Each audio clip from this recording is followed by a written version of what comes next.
Okay, this one I don't need to demonstrate too much on just because it's a little bit easier worded to say. It's donkey kicks over here.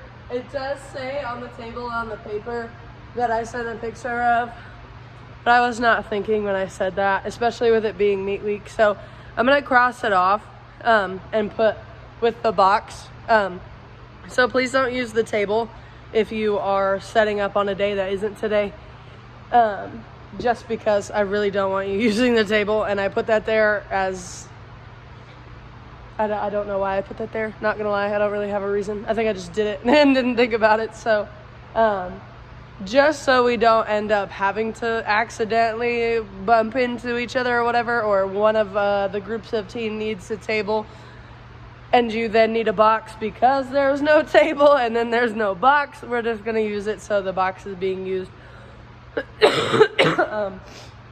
for vault and floor, so there'll be a box on each one. That way it's easy to remember and you don't have to go asking for boxes or making sure nobody's using it before you get it off the floor. So we're just gonna nix the whole on the vault table thing, so please make sure that you check that it's crossed out. But over there you're gonna be doing donkey kicks. Beginners don't have to go very high. They're probably not comfortable going very high. Intermediates will go about horizontal, if not above.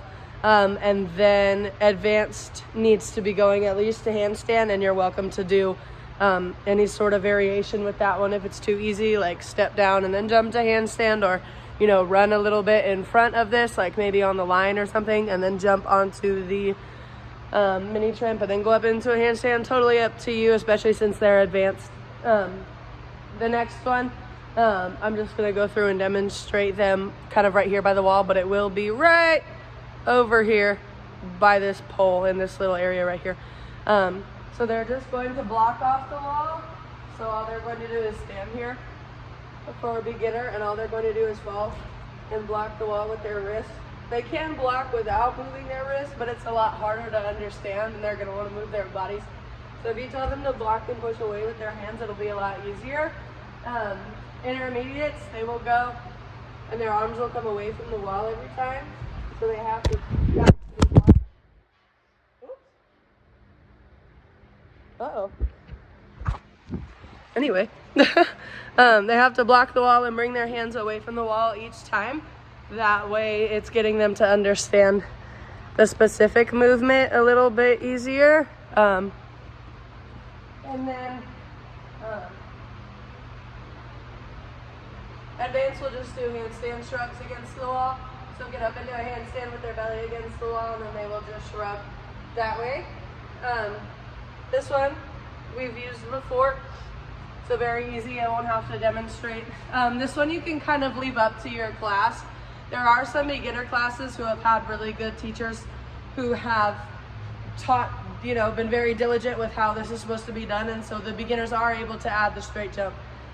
Some are not quite there yet, and the coach is trying really hard, so please don't think I'm saying that you're not trying hard by saying that some coaches have gotten their classes to do it. If you're still struggling with them, try wording things a different way. Try giving them references to things like going behind them and picking something up from their pockets. We have coaches that use that, or throw something behind them and then try and catch it in the air and pick it back up. Like something that is the motion that you're wanting them to do, but won't just be you saying, hey, put your arms back faster, or you have to drop it back here, because some kids drop it up here. They don't finish the circle before they then keep going forwards, or they do this whole thing and they're already done with the jump before they've even dropped it. So take some time either before or during class to try and observe, or try and think and figure out some different ways to explain things if you have not clicked with this hurdle drill yet. It does seem to have do a lot of wonders so far from what I've seen, especially when it comes to kids learning how to arm circle. Please make sure they're going backwards. We don't arm circle forwards. Men's gymnastics goes forwards. So if you have the boys class, you're more than welcome to teach them to go forwards. But the girls always go backwards. Arm circles aren't really taught in team anymore because they're not needed, they're not necessary. But it is something that we do teach because it is helpful. So while we do have kids that can figure out how not to arm circle when they vault and be just fine, it's a lot easier to teach them and have them be able to use that arm circle to help them the first year or so, especially when they're learning how to vault on just a little bit higher of mats. And it teaches them timing and coordination, and that will help with the rest of the vault later on. So even though a lot of our kids no longer arm circle when they go into the vault table, especially going forwards, it is important that they go backwards for girls, because you will arm circle and then reach forward. Going this way just doesn't really make much sense for girls vaults. So boys vaults, it's totally fine if you go forwards. A lot of the times you'll see them just run and put their hands down, which is why you'll want boy vaults kind of going forwards. But girl vaults, a lot of the time they do the same thing, throw their hands down, or they don't arm circle at all. So really teaching them backwards and then up will help, because a lot of the times when you go forwards, it's kind of hard for them to understand the timing. So while it does work either way, we teach backwards for girls, and then for boys it's kind of totally up to you depending on which one they understand a little more. Both arm circles serve a different purpose, so if you really need a little bit more help understanding, I'd be glad to help. But for the girls, teach backwards. For the boys, start with either one and then try and stick with one. Try not to go back and forth. So that's what everybody's doing there. And the progressions is different for everybody. So you can either just do the circle for a beginner and not do the step, or you can do the step and circle and the jump and the whole whatever you need to do, based on your class and then based on your kids. Try and keep an eye on it though, that way they're not just going through the motions. It is kind of difficult, especially with this one over here this time, and the donkey kicks down here. But any chance you get, this one isn't perfect, for sure. So make sure that anytime you see it, you find something that needs to be fixed on it, because that is what's going to help them figure out how to vault, which will make your life easier. Especially this summer when we've revamped some of the vault skills, they're gonna need to be able to arm circle and know what you're saying and know what that means and how to do it, whether it's from a straight jump, whether it's from just standing here, whether it's a couple steps.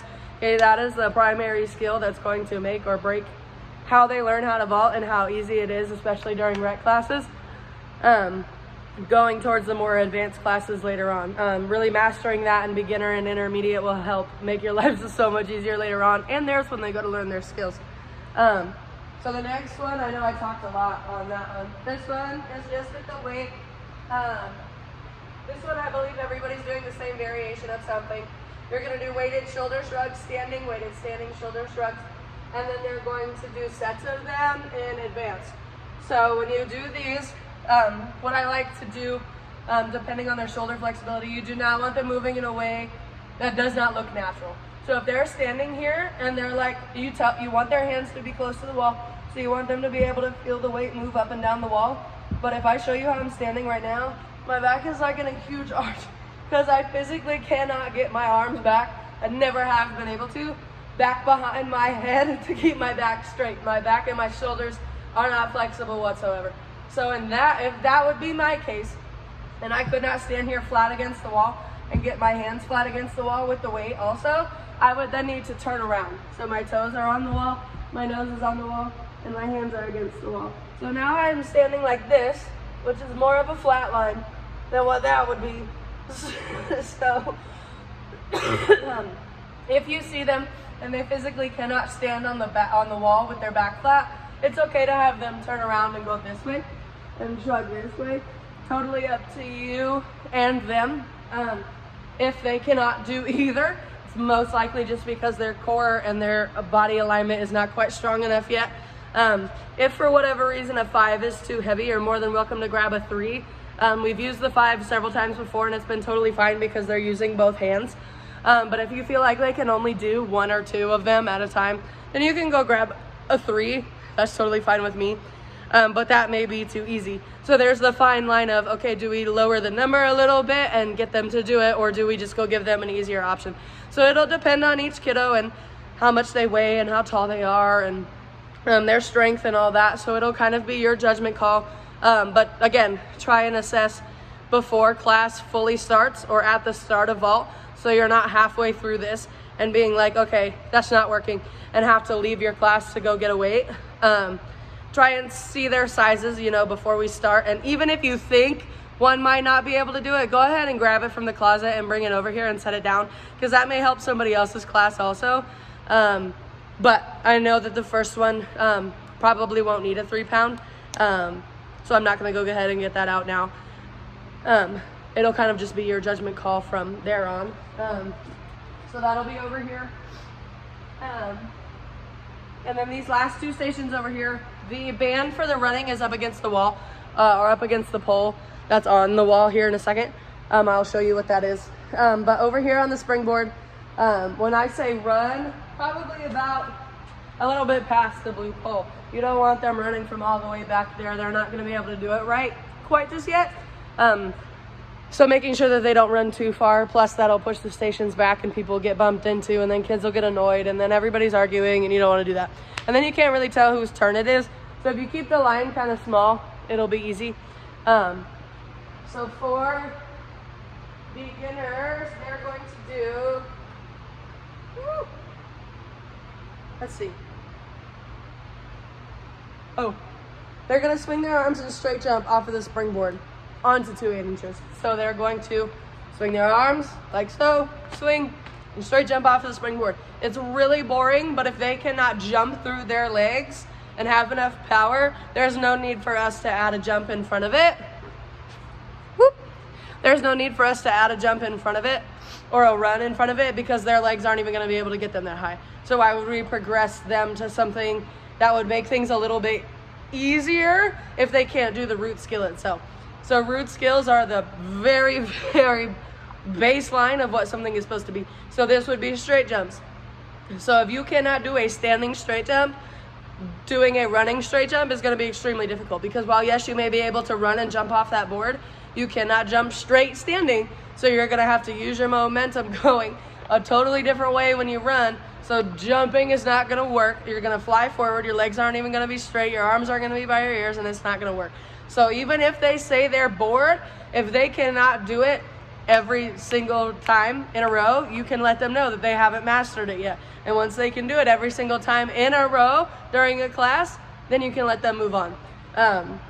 If you don't really give them an incentive or a goal, or not necessarily a game or a challenge or something, when they're bored, you're gonna keep hearing about it. So if you don't like, oh, I'm so bored, or this, I can already do this, or I can do that, or this one's too easy, you know, make it hard for them so they can't say that. So you don't then have to listen to all of that stuff 5 million times.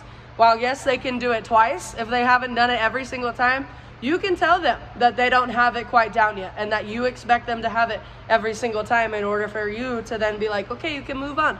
So, or, you know, maybe whoever can do 5 first gets to move on first, or whoever can do this, or whoever can do that. You know, can you do this many in a row? You know, try and get them to stop worrying about what's next, because then you'll spend less time trying to fix it, and more so you can let them, you know, move on when they're ready. Because if they're so fixated on what's next, they're not even worried about what's going on right now. So if they're sitting there telling you that they can run and straight jump, you can say, okay, yeah, I believe you.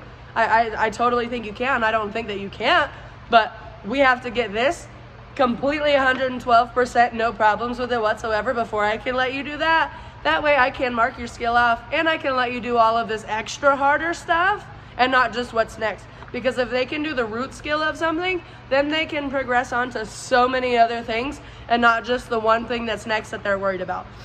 So try and explain it to them a little bit more too. And you don't have to take 5 minutes when they ask you a question. You know, you can start as you're explaining things and being like, okay, you know, this is what we're gonna do. This is how you're gonna progress. If you're ready to progress, I will let you know. Some of these things may be easy for you today, but I'd like to see how many times that you can do it with it being easy. You know, if it's really that easy, show me, you know, things like that. So just trying to make your life a little bit easier as a coach, getting things out of them that you need, and them not so much worrying about what they can do, because if they can do something, they think that they have it. So if they can do a cartwheel on the floor, even if it's super wonky, they think that they can do a cartwheel. And then you're in the position of telling them that they're not necessarily right, but they're right at the same time, and that can get confusing. So making sure that you're explaining things in a way that's more so like kid-based rather than what makes sense to you, and using like their brain and how they'll get themselves motivated, and that's normally by bribing them or explaining things to them that makes them feel like they're doing something right, but it also needs to be more. If you put the child down and be like, nope, sorry, that's not right, I've told you 5 times, that's not how it's gonna go. That works for team kids sometimes and other kids, but most of the time for rec kids, you're gonna have to give them some sort of incentive to get them to do exactly what you want, especially when it's easy or boring per se. I need to stop talking. We're already at 15 minutes for the Vault video. Oh my goodness. I got my voice back and I don't know how to act. Anyway, so intermediates will then do run and straight jump off of the springboard onto 2 8-inchers, kick to handstand flat back. So they'll run from over here, straight jump on the board. So in order for them to be able to flat back, they should have them be doing an arm circle. So run, arm circle, straight jump. If they can land their straight jump, feet together, arms up by their ears, wonderful, then you can handstand flat back. But if you tell them, run, arm circle, straight jump, and they run, don't arm circle, and they do a funky jump because they're just ready to do a handstand flat back, make that clear to them that you cannot do a flat back until you can do a straight jump. It is not a disregard the first part, get to do what I want type deal. So same thing, just reiterating that to them. I'm not going to talk about that for 10 minutes. And then advanced will do run and handstand flat back onto the 2 8-inchers. This one will be a little bit different because you're not going to have as many kids, and there may not be people on Vault at the same time, and you're welcome to move things around if that's what you'd like to do. That way they can run and fully do the whole thing. But you already know what you're doing with that, so I don't need to talk about that too much. So sorry for the long video, but I hope that it's helpful in most areas.